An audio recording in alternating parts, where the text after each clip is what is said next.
안녕하십니까. 세피디TV 세명 교수입니다.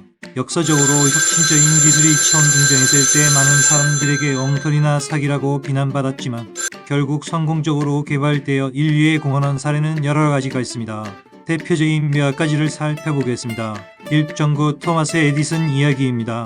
토마스 에디슨이 전구를 발명했을 때 많은 사람들은 그가 전기로 빛을 만든다는 아이디어를 믿지 않았습니다. 전기는 당시에 잘 이해되지 않은 신기술이었고 대중은 전구가 실용적이지 않다고 여겼습니다. 에디슨이 자신의 발명품을 실험하는 과정에서 실패를 많이 겪었고 이로 인해 비웃음과 비난을 받기도 했습니다. 그러나 결국 에디슨은 성공했고 전구는 전 세계에 큰 변화를 가져왔으며 현대 문명의 기본이 되었습니다. 이 전화기 알렉산더 그레이엄 벨 이야기죠. 알렉산더 그레이엄 벨이 전화기를 발명했을 때 사람들은 이 기술이 상업적으로 성공할 가능성이 없다고 생각했습니다. 당시 통신은 전신이 주된 수단이었고 전화기는 그저 장난감에 불과하다고 여겨졌습니다. 심지어 영국의 통신 담당자였던 윌리엄 프리스는 미국인들이 전화기를 사용하게 된다면 그들은 황당한 짓을 하는 것이라고 말할 정도였습니다. 하지만 전화기는 결국 세계를 연결하는 필수적인 통신 도구가 되었죠. 3. 비행기 라이트 형제 이야기입니다. 비행기 역시 라이트 형제가 처음 만들어질 때 대부분의 사람들은 인간이 하늘을 나는 것이 불가능하다고 믿었습니다. 많은 과학자와 기술자들도 이 아이디어를 터무니없다고 여겼습니다. 라이트 형제가 지속적으로 실험을 진행하고 실패를 반복하면서 그들의 비행기는 날 수 없다는 비난을 많이 받았지만 결국 1903년에 최초로 동력 비행에 성공했습니다. 오늘날 항공산업은 전 세계의 여행과 물류의 중심이 되었습니다. 4. 컴퓨터 앨런 튜링 이야기입니다. 앨런 튜링이 컴퓨터 게임을 구상하고 암호 해독을 위한 튜링 기계를 설계했을 때 많은 사람들은 컴퓨터가 실제로 유용할 것이라는 믿음을 가지지 않았습니다. 특히 제2차 세계대전 중에 그의 작업은 비밀스러웠고 전후에도 컴퓨터는 복잡하고 비싸며 큰 실용성이 없다는 의견이 있었습니다. 그러나 오늘날 컴퓨터는 현대 생활의 필수적인 부분으로 자리 잡았고 튜링은 컴퓨터 강의 아버지로 불리고 있습니다. 곧 자동차 헨리 포드 사례죠.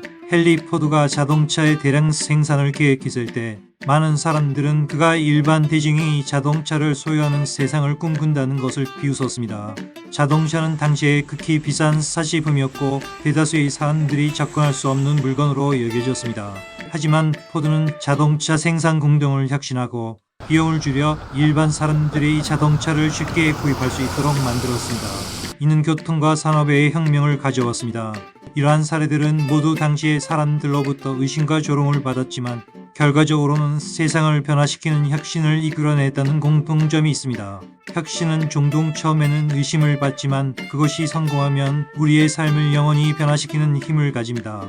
배터리 전기차는 어땠을까요? 테슬라 FSD는 어떡하요? 아직도 전기차를 회의적으로 보는 사람들이 무척 많이 존재합니다. 여기에 자율주행이라니 하면서 큰 소리를 내죠. 불가능하다고. 로봇도 지금 엄청 개발이 진행되고 있습니다. 규제가 제일 큰 장애의 요인입니다. 미국의 토모카케라고 있습니다. 시벌 엔지니어링 소사이어티죠. 여기서 자율주행 자동차 일반인이 모는 자동차사의 교통사고를 분석한 적이 있습니다. 일반인이 모는 차량은 음주 등의 요인과 합쳐져서 치명적 사망사고가 엄청 더 많다고 보고합니다. 분명히 자율주행은 승리합니다. 슈퍼바이시티의 FSD도 줄곧 이야기하지만 난 해피합니다. 규제로 시장에 진입이 어려워도 1시간 운전에 5분 운전에 개입해도 얼마나 해피하죠. 로봇 택시는 또 하나의 무대입니다. 난 거기에 실제 로봇이 타고 운전하는 것도 상상합니다. 저가의 로봇이 운전을 하는 것이죠.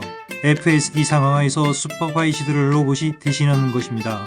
그냥 전기차 생산과 이윤으로 그리고 에너지 저장 장치 판매, 이윤으로 만도 300달러는 갈 수가 있다고 보입니다. 여기에 신사업을 진입할 것이 여러 개 있습니다. 세피디TV에 연락 주시면 자문 영역할 수 있습니다. 테슬라는 데이터도 가지고 있게 됩니다. 장기 보유주들에게도 꿈과 희망을 주면서 실제 수익이 나는 구조로 진입할 것으로 보입니다. 늘 항상 투자는 본인 책임입니다. 이벤트 후에 떨어뜨리려는 세력은 존재합니다. 시장에서 반응은 결국 호의적으로 돌아설 것으로 보이긴 합니다. 200달러 이하로 이야기한 분부터 2000달러, 3000달러까지 간다고 이야기한 분까지 다양합니다. 중요한 것은 시장에서 팔리고 경쟁자로부터 테슬라를 키울 수 있을 것이냐가 중요합니다.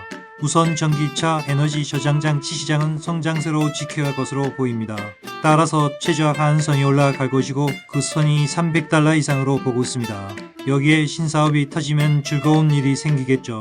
우리는 엔비디아와 테슬라는 지속적으로 이야기하고 있습니다. 세피디TV입니다. 응원 부탁드립니다. 자율주행 기술에 대한 회의론에도 불구하고 테슬라의 FSD-FEA의 셀프 마이너스 드라이빙 시스템은 새로운 혁신의 물결을 예고하고 있습니다. 중대한 규제와 기술적 도전에도 불구하고 테슬라는 FSD를 통해 자율주행 시대를 열기 위해 꾸준히 노력하고 있습니다.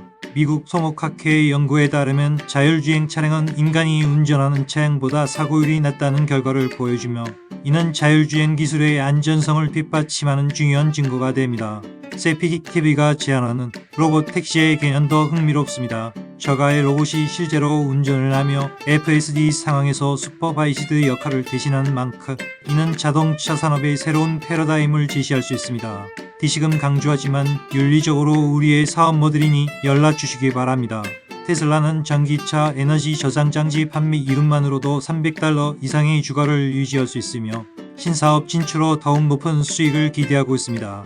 투자는 늘 본인 책임이지만 테슬라의 혁신과 비전은 많은 주주와 투자자들에게 희망을 주고 있습니다. 전기차 에너지 저장 장치 시장이 성장하는 만큼 테슬라의 미래는 밝다고 할 수 있습니다. 세피디TV는 지속적으로 좋은 창의적 정보 제공하겠습니다. 감사합니다. 양지차 교수 대표입니다.